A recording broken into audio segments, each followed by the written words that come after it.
I would like to welcome Jake Russell from Orpheus Ocean. I'm really excited for him to give a talk about his AUV that's really good at the exploration, the surveying, sampling, and I think we're going to hear some great information. So over to you, Jake. Great. All right, thanks very much, Oliver, for having me, and Holly for helping set this up. I'm Jake Russell, co-founder and CEO of Orpheus Ocean. We've been good friends of Impossible Metals for a while now. We met Oliver back in September in the Cook Islands, and instantly kind of hit off, on a positive note because of our shared interest in developing new techniques for exploring and interacting with the seafloor.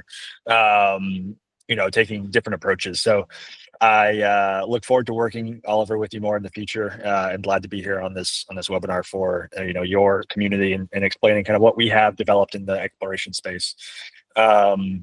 So I probably won't take the whole half hour. I have some slides on our origins as well as kind of what we're building with Orpheus. We just started last summer, so still in the early stages. So everything's still kind of in flux, and definitely are welcoming feedback from customers and kind of stakeholders in the industry on what you want to see in this type of technology. So brief overview of just our team. We're a small team right now, about 4 people, including me and my co-founder, Casey Machado. And we have 2 awesome engineers based here in New Bedford, Massachusetts, which is south coast of Massachusetts, kind of emerging hub of offshore wind in the US. So a lot of our team comes from oceanographic background. Casey had 18 years at the Woods Hole. Francesca also worked there for about a year, and then Shreya comes from NASA, bringing some autonomy expertise from the Mars Perseverance rover. Myself, have a bit of a mixed background. I came from academia, did a PhD in chemistry before joining ARPA-E at the Department of Energy, where I really focused on innovative ocean tech. Then moved to Propeller VC, which is a VC fund focused on ocean tech startups, and that's how I got involved with Woods Hole and the Orpheus project. So Casey and I started the company last summer, spinning out from the Woods Hole Oceanographic Institute with this Orpheus AUV technology. So our philosophy at Orpheus Ocean is that the deep ocean no longer has to be a mystery, right? This is one of the most unexplored places on Earth, and it's always kind of been limited by our ability to reach it. What we're trying to do with Orpheus is provide the ability to access the deep ocean at scale in ways that has never been done before, in order to unlock the kind of mysteries of this final frontier of Earth. For the next wave of ocean industries like seabed minerals. So the story of Orpheus starts actually back in around 2009. That's when the last major asset for deep ocean exploration was built at Woods Hole, which was the hybrid ROV Nereus. This was a full ocean depth rated vehicle. It was extremely large, expensive, and fully capable of operating in both autonomous and manual modes, and was really designed to be a scientific workhorse for the Hadal Zone for scientists around the world. Tragically, in 2014, the Nereus imploded at about 10,000 meters during a cruise, which many scientists have said set back the work of the Hadal researchers dramatically. So from this disaster came opportunity. They had an insurance payout, and the scientists behind the Nereus at Woods Hole kind of set about thinking, what's next? What's the kind of, how can we avoid this kind of catastrophe happening in the future, where all of our eggs are in one basket? And how can we think of a more distributed method of easing access to these deep ocean Hadal environments for research? And that's where the idea of Orpheus really came about. And it was really, around 2019 that this paradigm shift happened, moving from the kind of monolithic mode of Nereus and other types of deep sea assets to a more distributed system of small, agile, lightweight assets that are scalable by numbers instead of scalable, by individual capabilities. And that's really the Orpheus paradigm, right? It's something that is extremely kind of modular, scalable, and operates decoupled from a ship. We want to avoid the use of or avoid the kind of restrictions that being tied to a single support vessel can bring. Where does the name Orpheus come from? Well, if you're familiar with Greek mythology at all, Orpheus was a poet and artist who descended into the depths of Hades, or the Hadal zone, in order to rescue his lover Eurydice.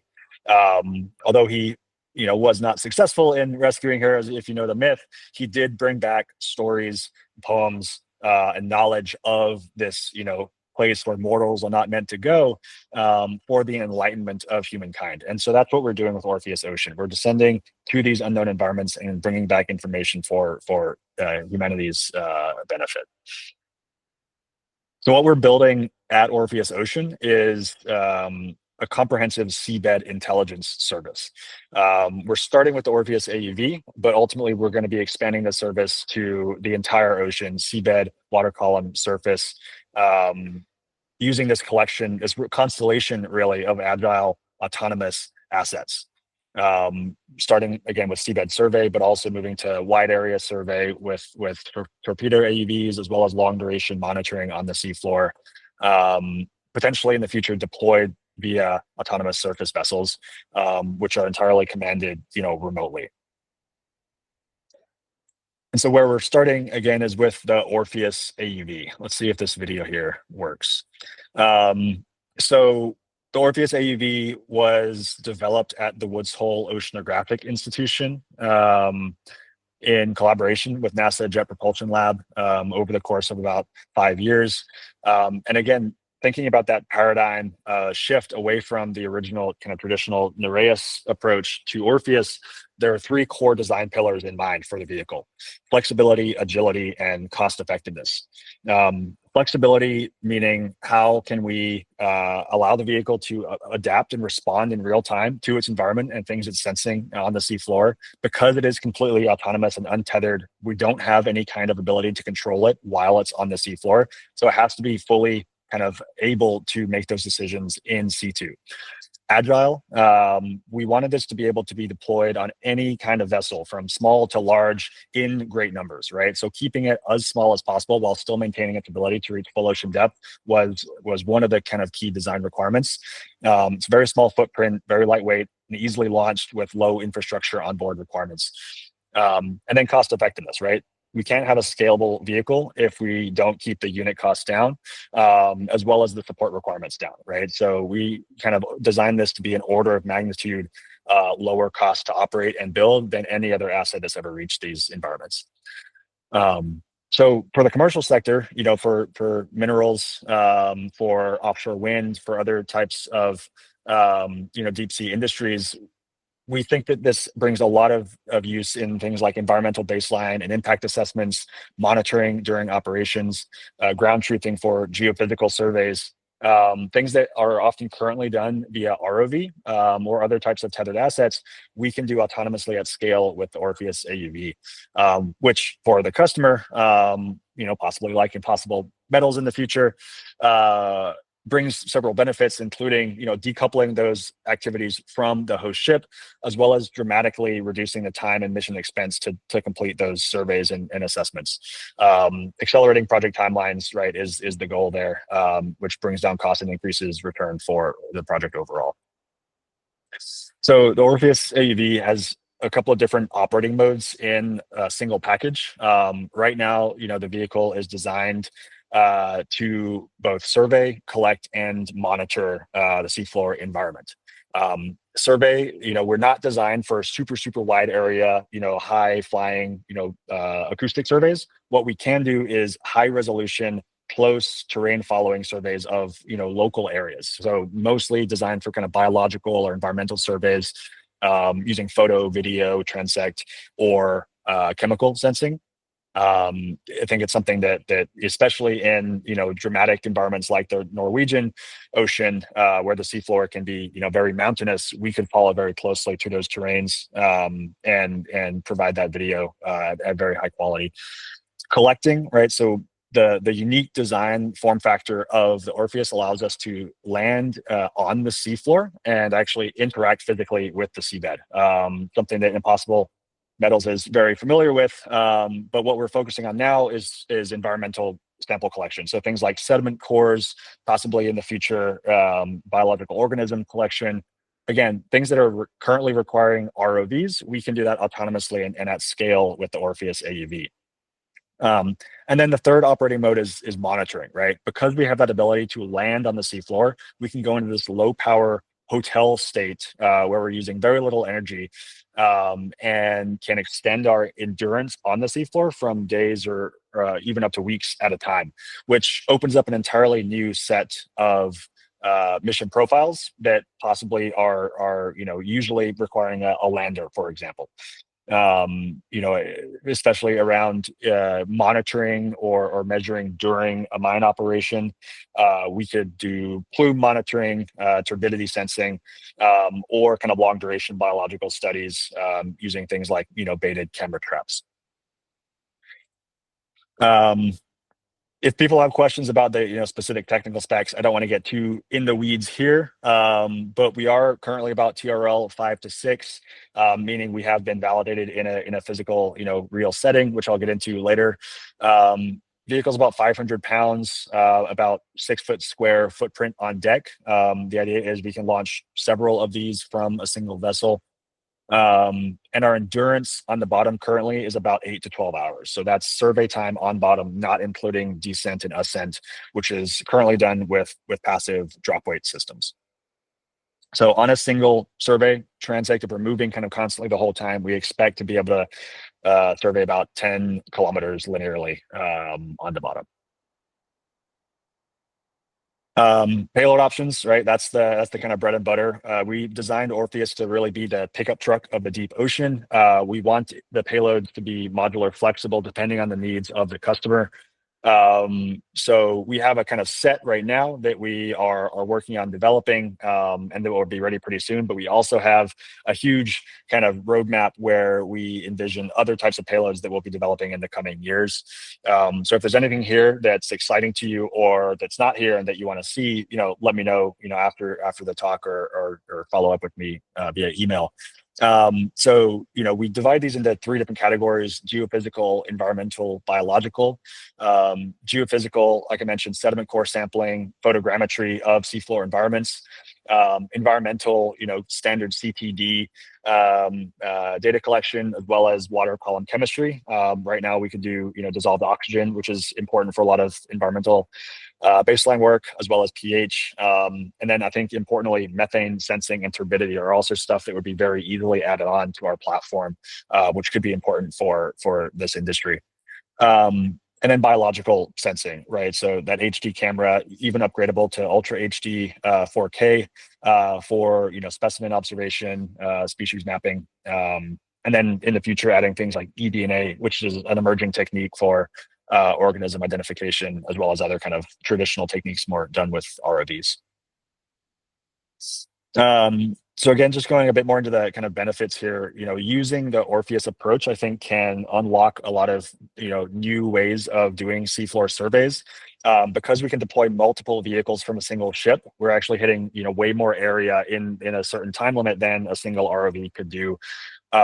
We can increase the usage efficiency of more expensive assets. For example, if we were to operate alongside an ROV or an HOV, we have actually demonstrated in the past at Woods Hole how we can kind of increase the efficiency of an ROV by doing look-ahead surveys. So we acted as the night program for the HOV Alvin and said, what are the interesting spots that they could hit ahead of time, so that they're making the best use of that much more expensive asset.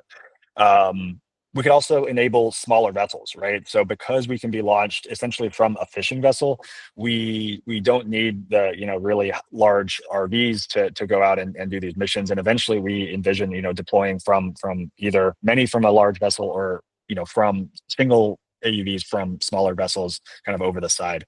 All of this kind of comes together to both accelerate those project timelines as well as reducing the expenses for these types of surveys.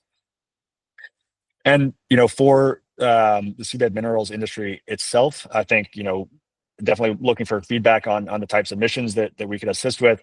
But I think there's, several different types of missions that I know are currently done as places like the Cook Islands or Norway or the Clarion Clipperton Zone as part of these environmental baseline assessments, right? So supplementing box core emissions, for example, providing additional kind of context around box cores or moorings with our sediment core ability and the camera surveys, macrofauna surveys, long duration biodiversity monitoring with an eDNA sensor, or again, during operation, how can we monitor the plumes with our turbidity sensors or chemical sensors to make sure we're staying within those, regulatory bounds that are still to be set.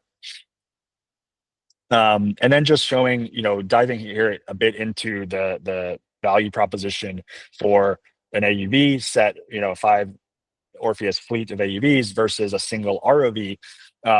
We compared a mission that, arbitrarily consists of about sediment core collection and video transects, right? So if you were trying to accomplish this mission with a single ROV, it takes a certain number of days. It costs a certain amount of money based on the support needed for the ROV as well as the capital cost.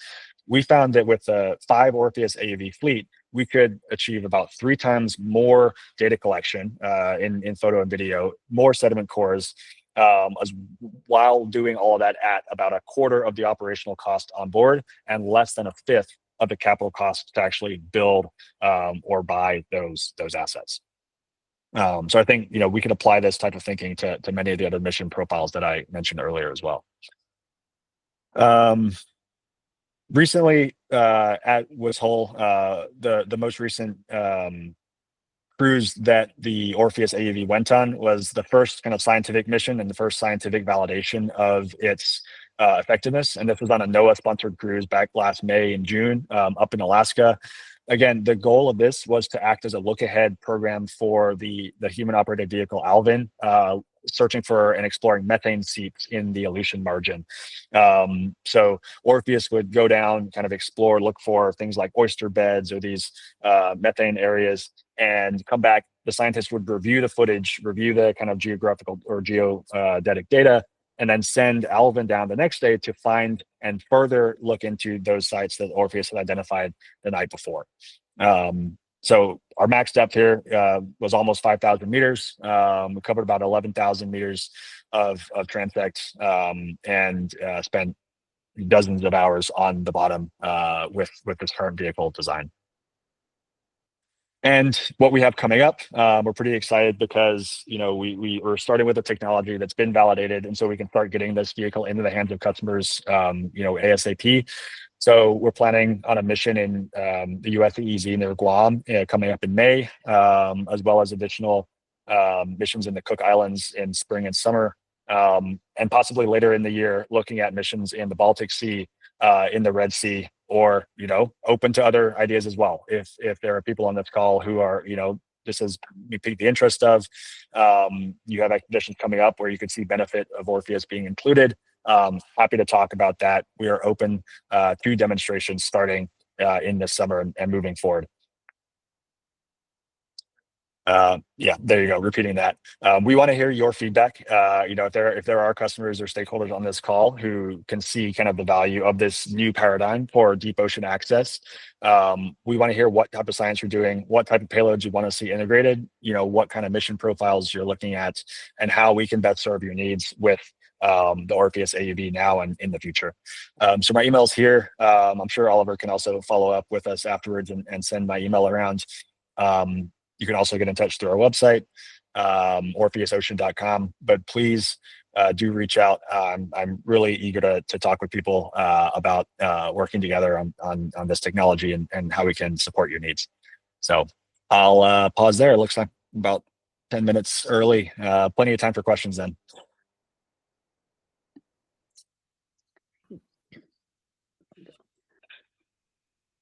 Okay, great. Thank you, Jake. That was great. Excuse me. You have a couple choices here. There's a little hand down along the bottom if you want to raise your hand. We'll go ahead and call on you and have Jake answer your questions, or if you'd prefer, you can go ahead and put them in the chat. So Andrew. Go ahead. Thanks, Holly. Mhm. Thanks, Jake. Great presentation. Now, I realize you mentioned where you are in terms of TRL level. Have you guys at this point in time run multiple vehicles at once? So we have not done simultaneous deployments of multiple vehicles. We've brought several vehicles on a cruise, but one was always acting as kind of a backup for the other. We expect to start experimenting with multiple vehicle deployments and kind of coordination towards the end of this year and going into next year. But right now we're still focusing on kind of single vehicle dynamics. Makes sense. Awesome. Thank you.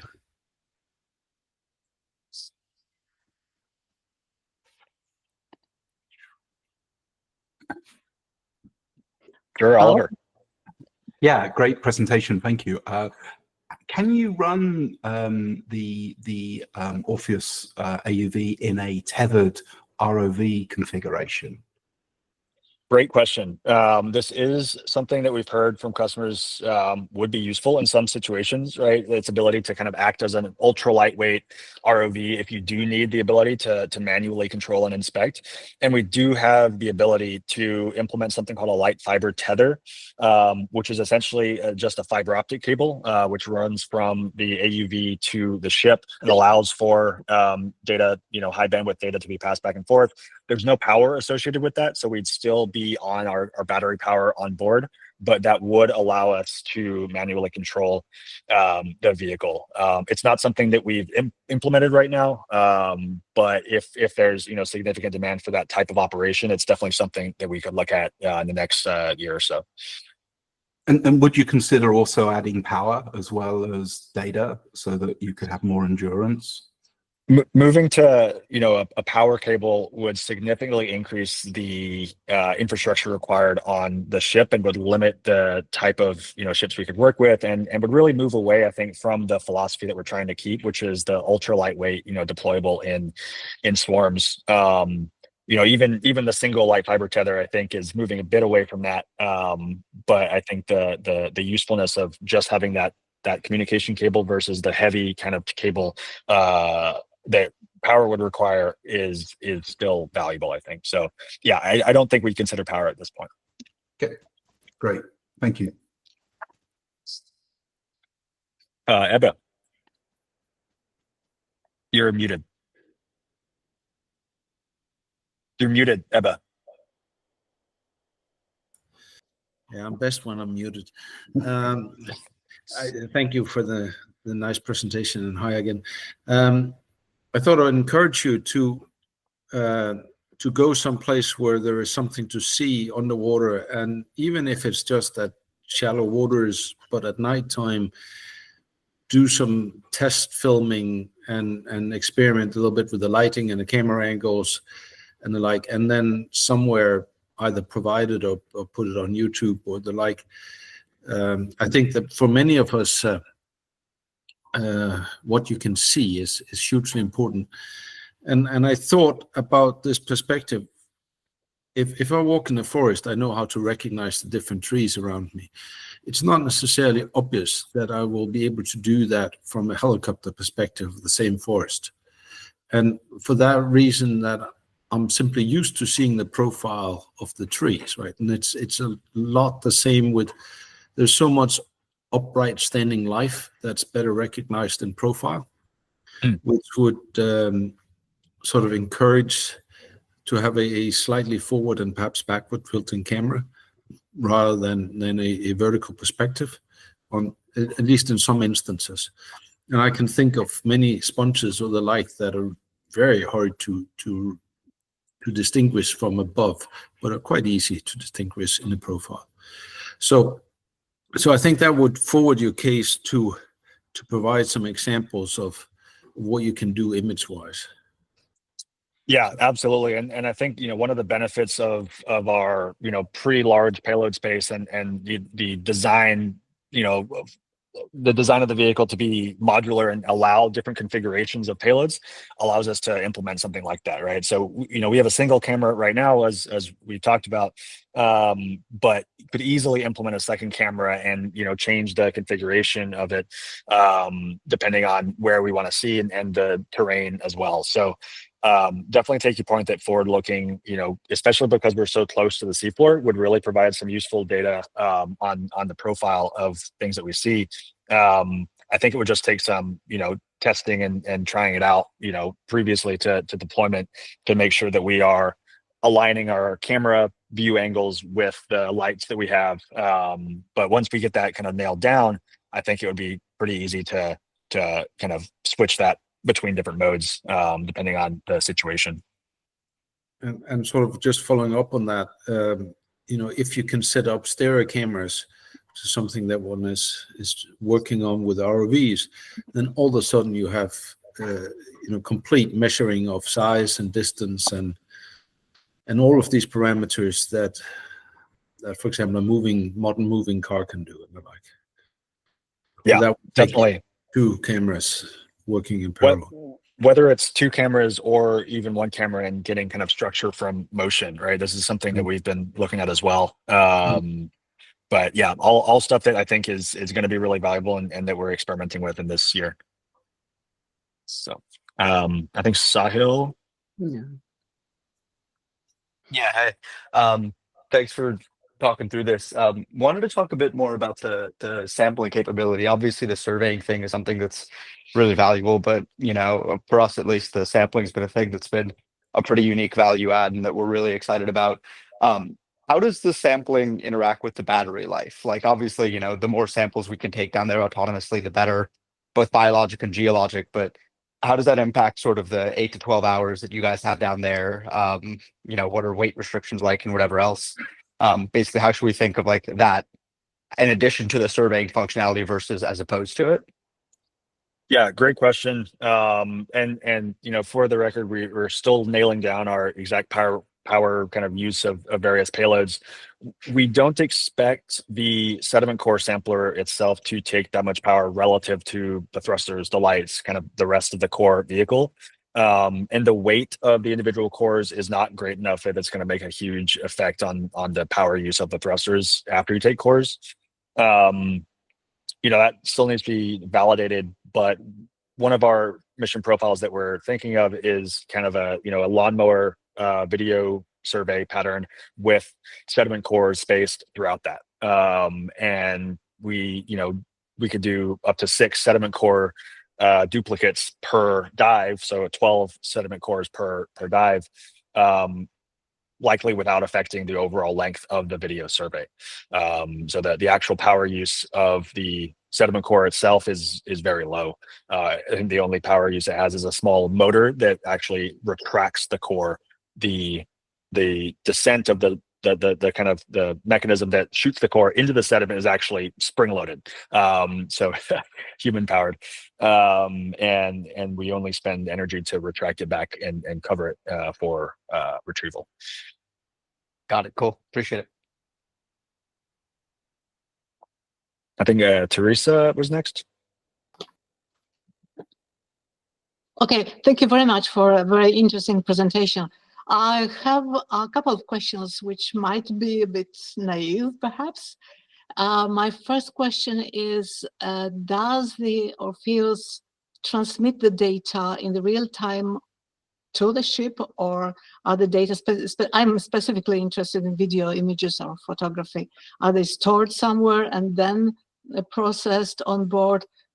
So what happens to the database, numerical, digital, or visual? And next question is about the scoring. Is there any container or basket for storing the cores that have been retrieved, or how do you operate the coring procedure? Thank you.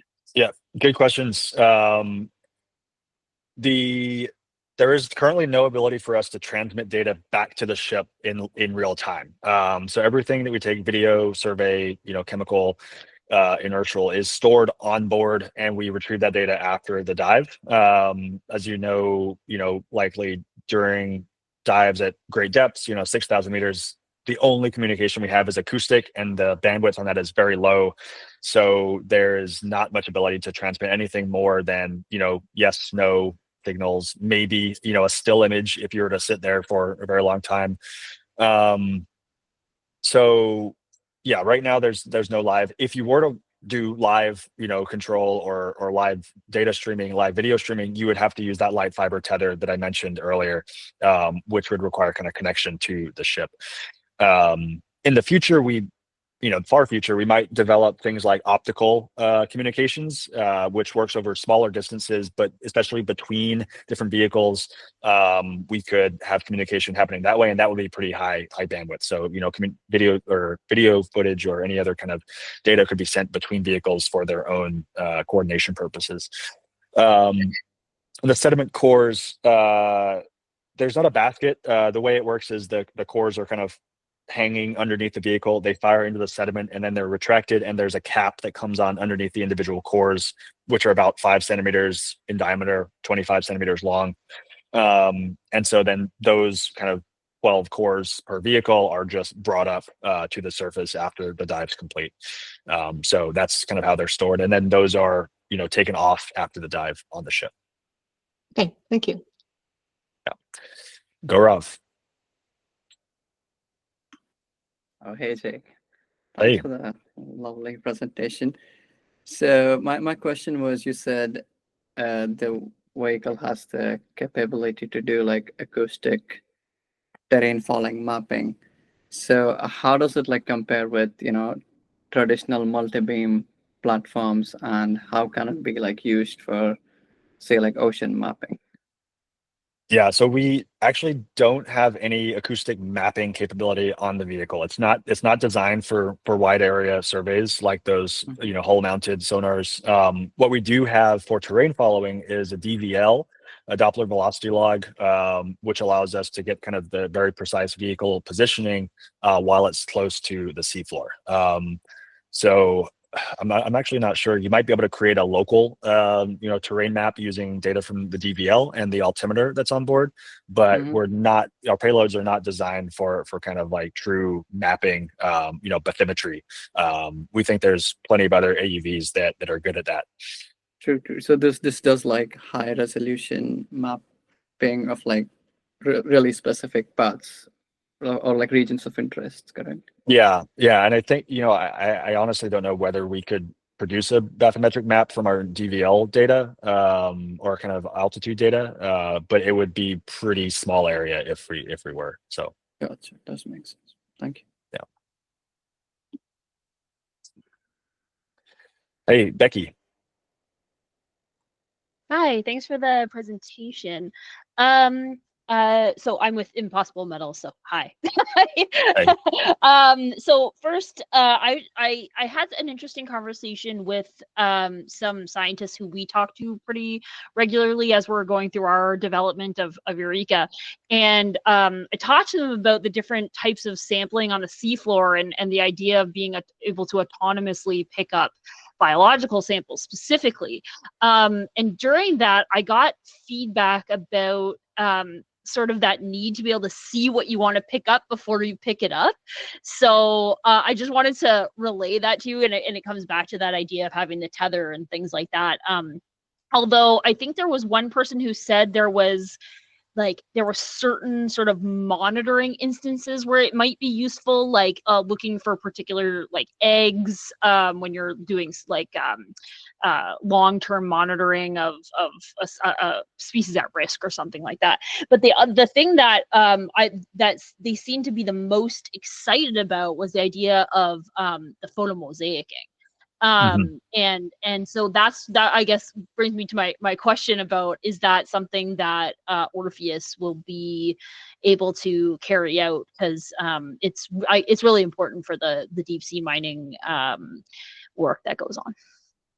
Yeah, I would say definitely that's what we're going to be doing in the short term is photomosaics. I think like that's the payload that we have right now is high quality video and photos, and that is what I'm hearing repeatedly, that people want for these types of surveys. So I think we'll soon be able to this spring even be able to provide that capability of providing photomosaics along the entire length of our transects and the area that we're surveying on dives. And on the kind of biological sampling, and definitely, I think if you're looking for organisms and not just sediment, I think having video and actually choosing what you're picking up is important, right? Which is why we're definitely pushing that off to longer term, because it requires, if we were to do that autonomously, would really require some strong AI vision capabilities, right? And kind of computer vision and recognition. If that's even possible, right? That's still something that I think a lot of companies, a lot of scientists are struggling with, is like, what species can you even identify if you have a video? And even more challenging, can you do that on board, right? Using like edge processing on board the vehicle. So, maybe we could, in the near term, identify a starfish, right? But definitely probably not like the species of starfish, right? But, what we're envisioning for that capability is kind of, we land on the bottom, or say the camera sees something, land above it.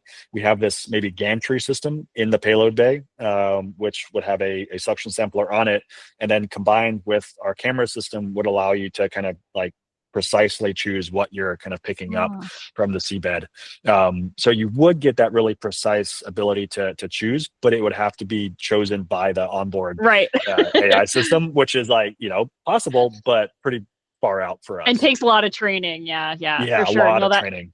Yeah, that makes a lot of sense. And notwithstanding the importance of the organisms that are within the sediment for the deep sea mining or deep sea scientific community, because the sediment, because that's where the vast majority of the biomass is anyway, is in those sediment samples. So don't want to negate the importance of that.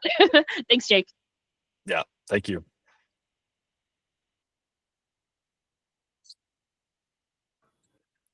Jake, I'll ask another question. What about a business model? How do you sell the service? Or product? No, good question. So we are currently shaking things up a bit by operating as a robotics as a service model. So we own and operate our fleet of vehicles, satellites for the seafloor is what we're calling it, where we operate the vehicles and sell the data. So in the near term, that helps us, I think, because and our customers, because we can start getting our product in the hands of people that want to use it, and get that data into their hands as soon as possible without necessarily needing a vehicle that is extremely productized and turnkey, right? Our staff will be kind of the experts at operating it, making sure we get the highest quality data. And then in the long term, that as a service model ensures that you're always getting the most up-to-date, design of the vehicle, the most up-to-date, software on the vehicle. So we're always providing kind of the most cutting edge service. In the midterm to long term, we would consider possibly leasing or selling vehicles if that's something that people are extremely reliant on. But I think it's becoming more and more common in the offshore operation space to look at this kind of as a service model, where you don't have to kind of put the asset on your balance sheet. You don't have to have staff on your payroll that know how to use it. Instead, you just kind of hire when and where you need. And because we're so easily deployed, right, we can airship this thing around the world for fairly cheap. It's actually possible for us to operate under that model, unlike many other, ROV or AUV companies where that transportation and logistics challenge would become impossible. So yeah. Cool. For everyone on the call, feel free to reach out via email or via our website, jake@orpheusocean.com. Message me there on LinkedIn. I'll get back to you for sure. And I'm definitely interested in following up with all of you on those questions. And in the future, happy to stay in touch and work with you as opportunities come up.